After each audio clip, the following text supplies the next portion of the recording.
السلام علیکم غامدی صاحب. وعلیکم السلام. سر، سرمایہ دارانہ نظام کیپٹلزم ہم جانتے ہیں کہ ساری دنیا میں اس وقت ایک معاشی نظام کے طور پر رائج ہے، مگر جب اس کو سمجھنے کے لیے اس کی ہم تھوڑی تحلیل کرتے ہیں تو ہم یہ دیکھتے ہیں کہ یہ دراصل ایک طبقاتی نظام ہے. اس کی بنیادوں میں دو کلاسز کا وجود ہے، ایک لیبر کلاس یا لیبر طبقہ یا مزدور طبقہ، جس میں ہر قسم کے مزدور، کسان، فیکٹری ورکرز، امپلائیز، ہر طرح کے لیبرز سب شامل ہوتے ہیں، جو کہ اس بات پر مجبور ہوتے ہیں کہ اپنی زندگی کی بنیادی ضروریات کو پورا کرنے کے لیے اپنی صلاحیتوں کو کم دام پر فروخت کریں. اور دوسری جانب ایک سرمایہ دار طبقہ یعنی کیپٹلسٹ، جو مینز آف پروڈکشن یعنی ذرائع پیداوار کو کنٹرول کرتے ہیں یا اس کو اون کرتے ہیں اور مزدور کی محنت کو کم دام میں خرید کر آگے منڈی میں بہت زیادہ منافع کے ساتھ فروخت کر دیتے ہیں. اس طریقے سے یہ ایک خلیج پیدا ہوتا ہے دونوں طبقات کے درمیان، اور اس پر ستم یہ کہ نسل در نسل یہ خلیج بڑھتا چلا جاتا ہے، امیر امیر تر ہوتا جاتا ہے، غریب غریب تر ہوتا جاتا ہے. اس کے برعکس ہم نے یہ دیکھا کہ مارکس اور اینگلز جیسے لوگوں نے سوشلزم اور کمیونزم کی بات کی اور ہمارا تعارف ایک ایسے نظام سے کروایا جس میں ذرائع پیداوار کو کوئی ایک شخص یا طبقہ اون نہیں کرتا، بلکہ یہ سوسائٹی یا کمیونٹی کی ملکیت ہوتے ہیں. اس نظام میں جیسا کہ آپ جانتے ہیں کہ ہر انسان سے اس کی صلاحیت کی بنا پر کام لیا جاتا ہے اور اس کی ضرورت کی بنا پر اس کو معاوضہ اور باقی فیسلٹیز پرووائڈ کر دی جاتی ہیں.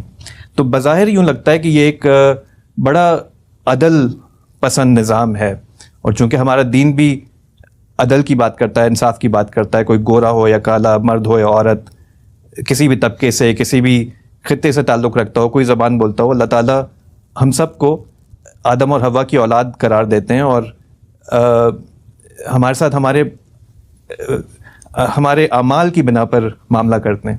میں یہ جاننا چاہتا ہوں کہ آپ سوشلزم کو کس طریقے سے دیکھتے ہیں ہمارے دین کے زاویہ نظر سے؟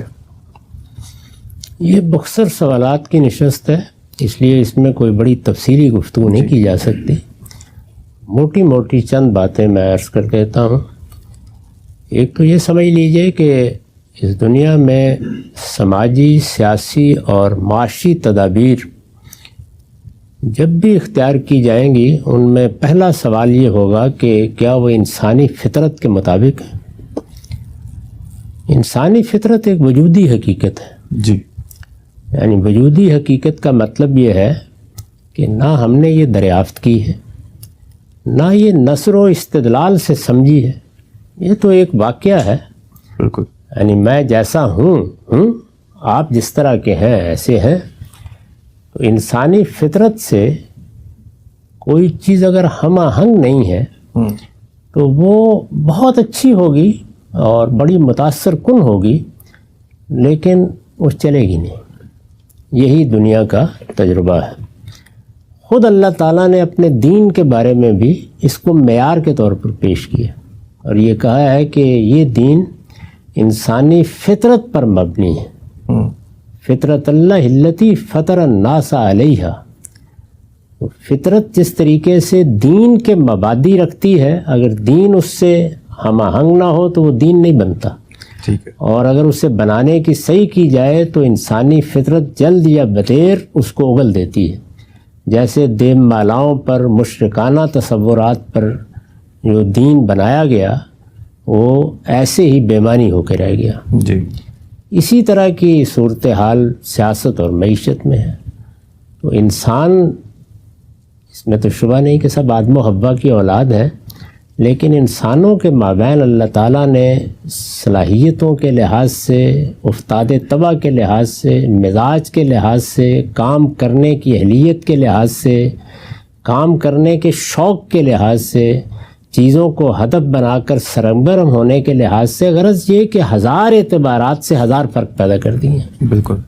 تو اب ظاہر ہے کہ یہ اتنا تنوع ہے کہ اس تنوع کو آپ کسی ایک فارمولے میں نہیں ڈال سکتے. مثال کے طور پر یہی بات کہ ہم لوگوں سے ان کی صلاحیت کے مطابق کام لیں گے، تو صلاحیت کا کون تعین کرے گا، اور صلاحیت کا ظہور کس کس صورت میں ہو جائے گا، اور صلاحیت مختلف مواقع پر کیا شکلیں اختیار کرتی ہے۔ کیپٹلزم یا سرمایہ دارانہ نظام بھی صلاحیت تو دیکھتا ہی ہے، جی، یعنی صلاحیت ہی خریدی جاتی ہے، صلاحیت ہی کی قیمت ادا کی جاتی ہے، دیکھا تو صلاحیت ہی کو جاتا ہے، جی، لیکن یہ صلاحیت چند آدمی کسی ایک فارمولے کے تحت نہیں متعین کر سکتے، یہ تجربے سے، مشاہدے سے اور بہت سے دوسرے معیارات سے متعین بھی ہوتی ہے، اور اس میں آراء بھی بنتی رہتی ہیں۔ ٹھیک ہے، پھر یہ کہ یہ حیثیت سرمایہ دارانہ نظام میں بالجبر نہیں طے ہوتی۔ میری صلاحیت کا ایک جگہ پہ غلط اندازہ لگایا گیا ہے، میرے پاس دوسرا راستہ کھلا ہے۔ جب آپ اس صلاحیت کو طے کرنے کی ذمہ داری کسی ایک جماعت کو دے دیں گے یا ایک گروہ کو دے دیں گے، معاشرہ سارا کا سارا تو مل بیٹھ کے کوئی کام نہیں کرتا نا، اس کے نمائندے ہی ہمیشہ، یعنی جمہوریت بھی نمائندوں ہی پر قائم ہے، اور کوئی دوسرا نظام ہوگا تو وہ بھی۔ ضرورت کیا صرف یہی ہوتی ہے کہ مجھے روٹی چاہیے، مجھے کپڑا چاہیے؟ ضروریات میں بھی اللہ تعالیٰ نے بڑا تفاوت رکھا ہے۔ کیا انسان کی حصے جمالیات کی تسکین اس کی ضرورت نہیں ہے؟ کیا اس کے اندر جو آگے بڑھنے کے داعیات ہیں، ان داعیات کے لیے ماحول فراہم کرنا یہ انسان کی ضرورت نہیں ہے؟ تو اس میں بڑا ناقص تجزیہ کیا گیا انسانی فطرت کا، سوشلزم میں یا اشتراکیت کی مختلف صورتوں میں۔ جی، تو میرے نزدیک یہ تو بالکل فطرت کے خلاف نظام ہے، یہ نہ چل سکتا تھا، نہ چل سکا ہے، اور نہ اس طرح کے خواب دیکھنے چاہیے۔ اس دنیا میں جو انسان کی فطرت بنائی گئی ہے اس کے اندر رہ کر کوئی نظم بنایا جائے گا۔ سرمایہ دارانہ معیشت فطرت کو چیلنج نہیں کرتی، البتہ فطرت میں جس طرح انسان کی صلاحیتوں کا تفاوت ہے، اس کے مقاصد کا تفاوت ہے، مزاج کا تفاوت اور فرق ہے، جد و جہد کے طریقوں کا تفاوت ہے، اسی طرح اس میں اخلاقیات بھی ودیت کی گئی ہے، ٹھیک، یعنی وہ بھی انسانی فطرت کا ایک حصہ ہے۔ میں نے تو کئی مرتبہ یہ توجہ دلائی ہے کہ انسان کی اگر آپ تحلیل کریں تو وہ اپنی صلاحیتوں کے لحاظ سے تو خیر ایک غیر معمولی ہستی ہے ہی، اس کے ساتھ اس کو حصے جمالیات دی گئی ہے جس سے فنون پیدا ہوئے ہیں۔ جی، یعنی بندروں نے تو یہ بڑی عمارتیں نہیں بنا دی، یہ فنکاریاں نہیں دکھا دیں، یہ غزلیں نہیں کہہ دیں۔ یہی صورتحال انسان کی حادثہ اخلاقی کی ہے، وہ فیصلے کرتا ہے یہ صحیح ہے یہ غلط ہے۔ تو حادثہ اخلاقی کو محکم تر ہونا چاہیے۔ بنیادی مسئلہ یہ نہیں ہے کہ انسان کو کسی اور نظام کی ضرورت ہے، بنیادی مسئلہ یہ ہے کہ انسان کو اخلاقی اصولوں کی برتری کی ضرورت ہے، یعنی اس کا جو حادثہ اخلاقی ہے وہ ایک وجودی حقیقت کے طور پر اپنے فیصلے سنا رہا ہے۔ تو آپ نے جو بہت سے الفاظ استعمال کیے، آپ غور کیجئے، وہ سب کے سب اخلاقی اصولوں پر مبنی ہے، یعنی اس شخص کی صلاحیت خرید لی جاتی ہے، اسے اس کا صحیح معاوضہ نہیں دیا جاتا، اس کے ساتھ صحیح رویہ نہیں اختیار کیا جاتا، اس کے اوقات کار میں یہ مسئلہ ہے۔ یہ جتنی چیزیں ہیں اگر آپ غور کریں سب کی سب اخلاقی اصولوں سے متعلق ہیں۔ جی، اس وجہ سے اس میں جو اپروچ اللہ کے دین نے اختیار کیا ہے وہی صحیح ترین بات ہے، اور وہ یہ ہے کہ معاشرے کو بحیثیت مجموعی اخلاقی شعور دیا جائے۔ جس وقت اخلاقی شعور پیدا ہوتا ہے تو وہ جتنا محکم ہوگا، جتنا حساس ہوگا آدمی اس معاملے میں، اور سوسائٹی جتنی حساس ہوگی، اسی کے مطابق اقدامات میں بھی فرق آ جائے گا، ٹھیک، منافع کمانے کی حص میں بھی فرق آئے گا، لوگوں کے ساتھ معاملہ کرنے میں بھی فرق آئے گا۔ اور یہ آپ دیکھیے کہ اس معاملے میں تو اگرچہ کارل مارکسی کا شکر گزار ہونا چاہیے کہ اس کی وجہ سے سرمایہ داری نظام نے کچھ اخلاقیات سیکھی ہے، اس کے نتائج نکلے ہیں۔ جی، جی، یعنی اس وقت جو 2 صدی پہلے مزدوروں کے ساتھ معاملہ ہوتا تھا، یا یورپی میں اگر تاریخ پڑھ کے دیکھیں تو مزارعین کے ساتھ یا زمینوں پر کام کرنے والوں کا جو حال تھا، آج زمین و آسمان تبدیل ہو گئے ہیں۔ جی، وہ تبدیلی کسی نظام میں تبدیلی میں نہیں آئی، بلکہ اخلاقی اصولوں کے اطلاق میں آئی۔ یعنی وہ اخلاقی اصول مان لیے گئے ہیں، ان اخلاقی اصولوں کے اطلاق پر غور و خوض ہوتا ہے، تجربے سے سمجھا جاتا ہے ان کو، اور پھر ان کے مطابق آپ تبدیلیاں کرتے چلے جاتے ہیں۔ یعنی بنیادی باتیں وہی ہیں جی، جو قدیم ترین زمانے سے چلی آ رہی ہیں، یعنی فری اکانومی ہے، فری مارکیٹ ہے، لوگ اپنے طریقے پہ کاروبار کرتے ہیں، اس کو آج کرتے ہیں اس کو چھوڑ دیتے ہیں، کوئی کم کرتا ہے کوئی زیادہ کرتا ہے۔ جن لوگوں کے پاس سرمایہ زیادہ ہو جاتا ہے وہ بڑے بڑے کارخانے بھی قائم کرتے ہیں، بڑی بڑی کمپنیاں بھی بناتے ہیں، وہ عالمی سطح پہ تجارت بھی کرتے ہیں۔ یہ سب کے بعد ظاہر ہے لوگوں کو ملازمتیں بھی دیتے ہیں، لیکن کیا یہ ملازمتیں اب بھی اسی طرح ہیں جس طرح یہ 200 صدی پہلے تھی؟ کیا اوقات کا وہی معاملہ ہے؟ کیا معاوضوں کی وہی صورتحال ہے؟